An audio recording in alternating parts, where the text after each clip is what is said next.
Dear students, आज की इस वीडियो में हम लोग Cauchy's Euler linear differential equation या इसे हम होमोजीनियस लीनियर डिफरेंशियल इक्वेशन के नाम से भी जानते हैं, इसकी चर्चा करेंगे। अब यह है कि होमोजीनियस लीनियर डिफरेंशियल इक्वेशन या Cauchy Euler linear differential equation क्या होता है, इसको देखा जाए।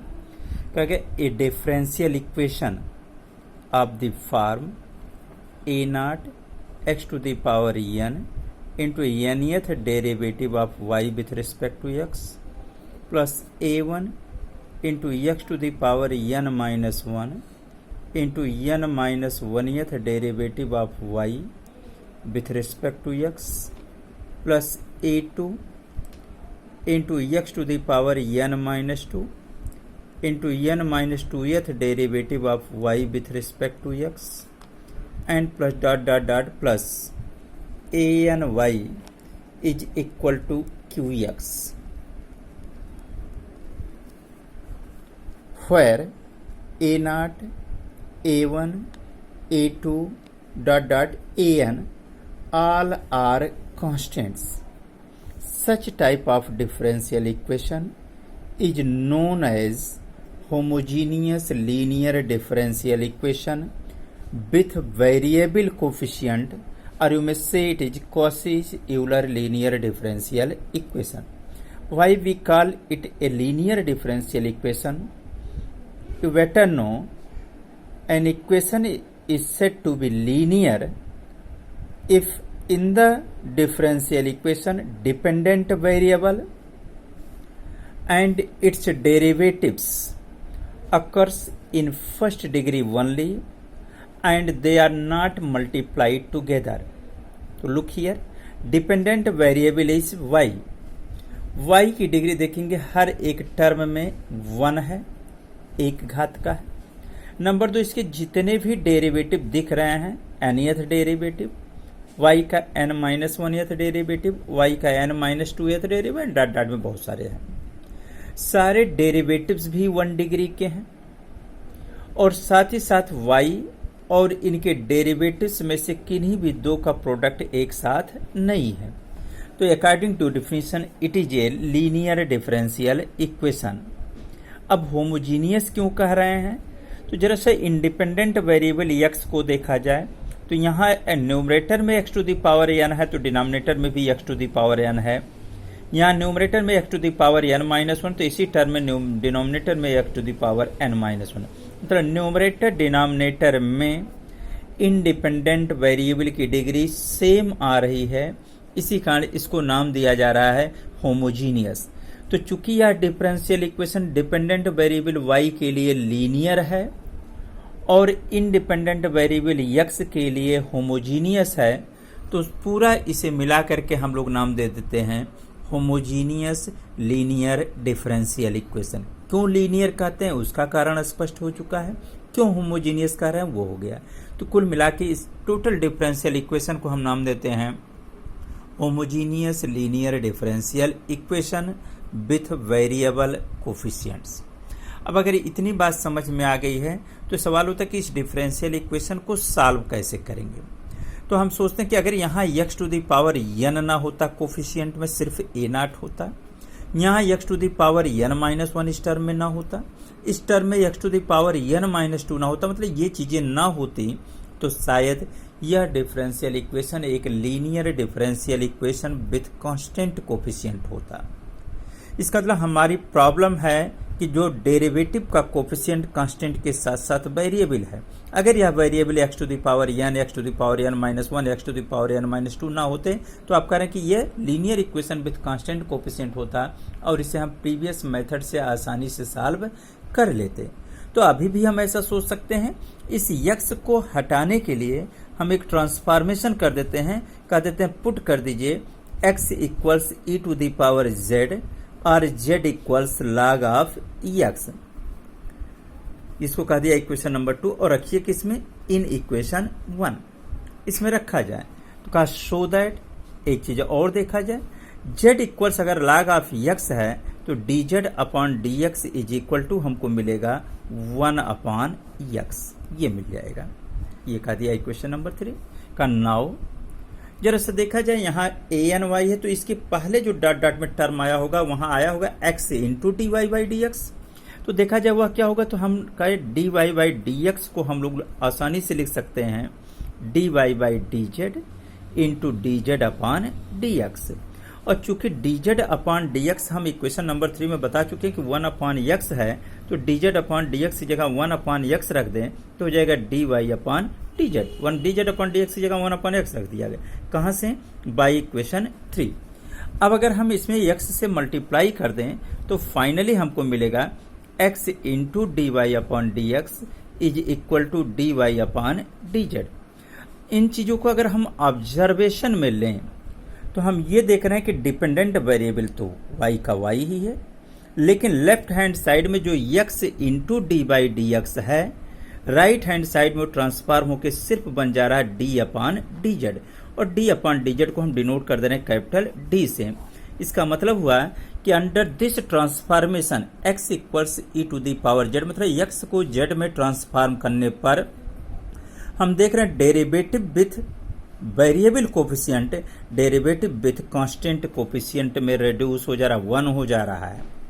ऐसे ही अगर हम और भी देखना चाहें, समझना चाहें, तो d two y upon d x square लेते हैं।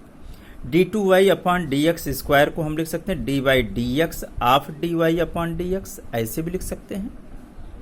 अगर ऐसे लिख सकते हैं तो इसको हमने लिख दिया d by d z of d y by d x into d z upon d x लिख दिया। और d y by d x क्या होता है वो आप पहले ही कह चुके हैं, 1 upon x into d y by d z. तो हो जाएगा d by d z of d y by d x की जगह रख दिया 1 अपान एक्स। देखिए d y by d x equal से 1 upon x into d y upon d z, तो 1 upon x into d y upon d z. और d z upon d x by equation 3 वो आप कह चुके हैं that is equal to 1 upon x, तो d z upon d x की जगह लिख दिया 1 अपान एक्स बाई इक्वेशन 3। अब इसको हमें एक्स के रिस्पेक्ट में डिफरेंशिएट करना, तो फर्स्ट और सेकंड मान के डिफरेंशिएट कर लेते हैं, इसको फर्स्ट और इसको सेकंड का। First function 1 upon x, derivative of second with respect to x, तो इसको करेंगे तो आएगा d two y upon d z square into d z upon d x, ये आ गया। तो first function derivative of second हो गया, चेन रूल लगा ले, plus second function d y upon d z, derivative of first with respect to x करेंगे तो 1 अपान एक्स का एक्स के रिस्पेक्ट में डेरिवेटिव हो जाएगा माइनस 1 अपान एक्स स्क्वायर। और ये 1 अपान एक्स आपका, ये 1 अपान एक्स आपका पहले से ही पड़ा हुआ है, नहीं ये तो लिख चुके हैं, तो ये हो गया आपका, इतना आ गया 1 अपान एक्स, ये यूज कर दिया। तो अब देखा जाए D z upon d x is already 1 upon x, तो 1 अपान एक्स ये लिखा इसकी जगह, तो ये हो जाएगा 1 upon x square into d two y upon d z square minus 1 upon x square into d y upon d z, इतना आ गया। तो ये हो गया d two y upon d x square is equal to x square से पूरे equation में मल्टीप्लाई कर दें तो x square into d two y upon d x square is equal to हो जाएगा d two y upon d z square minus d y upon d z. Clear? अब ये हो गया आपका, ये यहाँ पे थोड़ा सा गड़बड़ है, d by d x of d y upon d x, ये है d by d x of d y upon d x, ये गलत है। तो ये हो गया this is equal to d upon d z की जगह आप कह चुके हैं कैपिटल डी लिखेंगे तो ये क्या हो जाएगा डी स्क्वायर ऑफ वाई, और डी बाई डी जेड की जगह कैपिटल डी लिखेंगे तो ये होगा डी ऑफ वाई।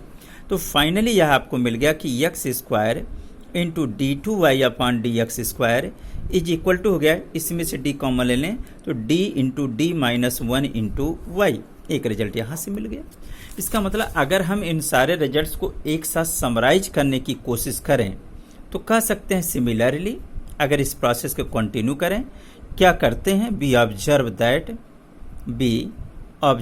दैट, ऐसे बहुत सारा किया जा सकता है, थोड़ा शॉर्ट में ले लिया कि x into d by d x किस में कन्वर्ट हो रहा है, कैपिटल डी में, देख सकते हैं x into d by d x इसमें कैपिटल डी में, x square into d two upon d x square किस में कन्वर्ट हो जा रहा है, डी डी माइनस 1 में।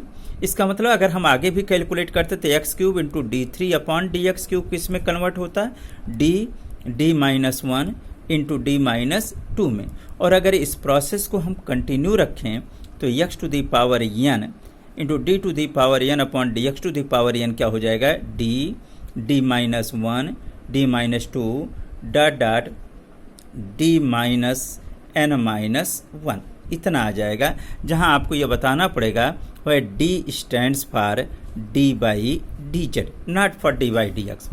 अब अगर ये सब्स्टिट्यूशन हम दिए गए प्रॉब्लम में करेंगे, मतलब under this transformation x equals e to the power z, अगर ये ट्रांसफॉर्मेशन हम लेते हैं तो देख रहे हैं जो derivative with constant variable coefficient, derivative with variable coefficient, derivative with variable coefficient, वह सब के सब डेरिवेटिव विथ कांस्टेंट कोफिशिएंट में क्या हो जा रहे हैं, रिड्यूस हो जा रहे हैं। इसका मतलब ये homogeneous linear differential equation with variable coefficient under this transformation linear equation with constant coefficient में रिड्यूस हो रहा है and it can be solve by previous method. मतलब प्रीवियस मेथड का मतलब linear equation with constant coefficient को solve करने का जो मेथड है उस मेथड से अब इस प्रॉब्लम को आसानी से सॉल्व किया जा सकता है। तो एक एग्जाम्पल देखा जाए, एक एग्जाम्पल लिख दिया, सॉल्व कैसे समझा जाए थोड़ा सा। X square into d two y upon d x square क्या हो गया, minus 2x into d y by d x minus 4y is equal to x to the power 4, ये लिख दिया। देख लें, देखेंगे तो यहाँ डिपेंडेंट वेरिएबल y की डिग्री हर एक टर्म में 1 हुई, इंडिकेशन आपको मिल रहा है। इसके डेरिवेटिव की भी डिग्री 1 है, d y by d x first derivative, इसकी भी डिग्री 1, ये d two y upon d x square second derivative, लेकिन इसकी भी डिग्री क्या है, 1 है। तो कुल मिला के यह लीनियर डिफरेंशियल इक्वेशन है।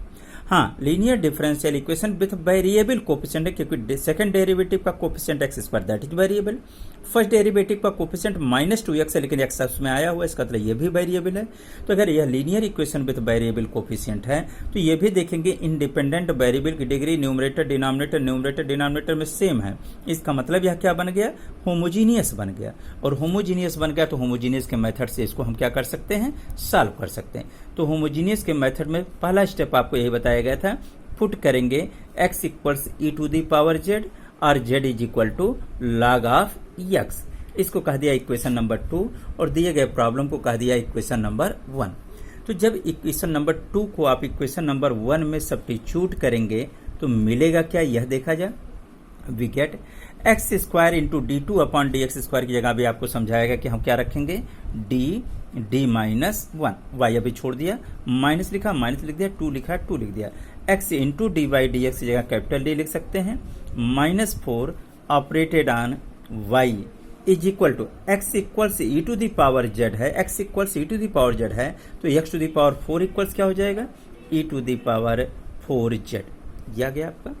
थोड़ा सा और सिंप्लीफाई कर दीजिए तो ये हो जाएगा डी स्क्वायर माइनस डी और -2d मिलकर हो जाएगा -3d -4 operated on y equals e to the power 4z, इतना आ गया।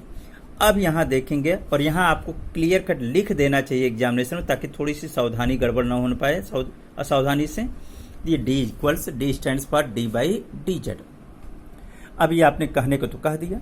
यहाँ देखें डी स्क्वायर का कोफिशिएंट 1, डी का कोफिशिएंट -3 और यह है -4, तो 1 -3 और -4 दीज आर कांस्टेंट। इसका मतलब यह इक्वेशन अब क्या बन गया, linear equation with constant coefficient and use previous method. मतलब अब सबसे पहले हम क्या लिखेंगे, आगे वाले इक्वेशन, तो m square -3m -4 is equal to 0। Obviously इसका फैक्टर तो आप आसानी से कर सकते हैं और फैक्टर करेंगे तो यह जो आएगा m इक्वल्स आएगा -1 और m इक्वल्स आएगा ये 4, हाँ ये आएगा -1 एंड 4। तो दोनों चूंकि रूट्स जो मिल रहे हैं वो रियल एंड डिफरेंट हैं तो CF क्या होगा वो भी आपको याद आ रहा होगा, C1 E to the power m1 की जगह -1 है तो -z लिखना है, इंडिपेंडेंट वेरिएबल z है, देखिए बार बार इंडिकेट कर रहे हैं, और plus C2 e to the power 4z, ये हो गया। इसको कह दिया इक्वेशन नंबर 3, ये इसको कहा 3 और ये हो गया आपका 4।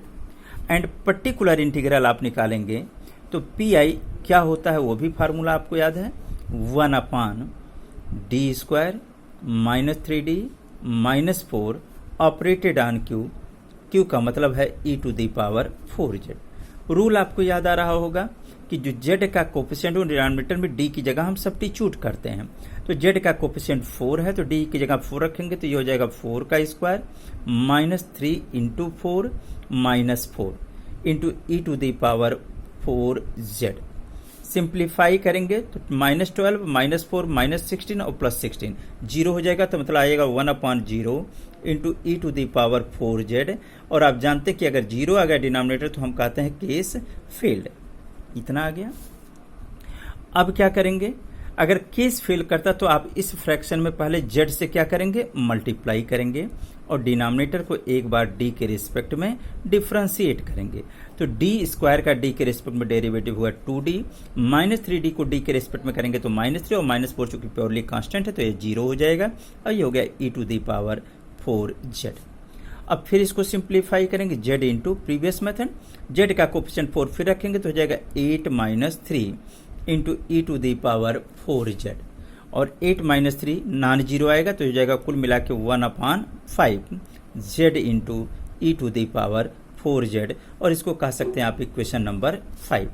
कहा therefore solution of equation 3, solution of equation 3, इसका solution linear equation with constant coefficient, dependent variable y, independent variable z, तो y इक्वल टू हो गया CF प्लस पर्टिकुलर इंटीग्रल तो C1 e⁻z plus C2 e⁴z plus particular integral 1/5 z into e⁴z।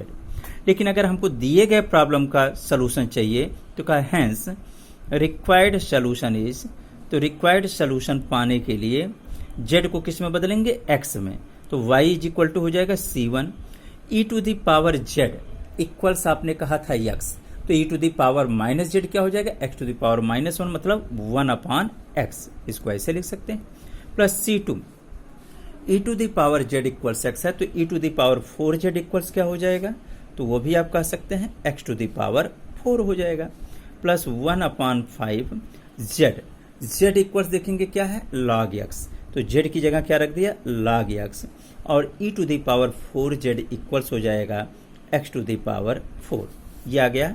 और ये आया किसकी help से, by our assumption, by our substitution, तो कहा बाई इक्वेशन 2 ये आ गया। तो यही आपके दिए गए प्रॉब्लम का कंप्लीट सॉल्यूशन हो गया। तो होमोजीनियस लीनियर डिफरेंशियल इक्वेशन को, homogeneous linear differential equation with variable coefficient को किस तरीके से हम सॉल्व करते हैं, कैसे उसको इस तरीके से किया जाता है, इसके बारे में हम लोग चर्चा कर चुके हैं। अब नेक्स्ट वीडियो में फिर हम लोग बात करेंगे। Thank you.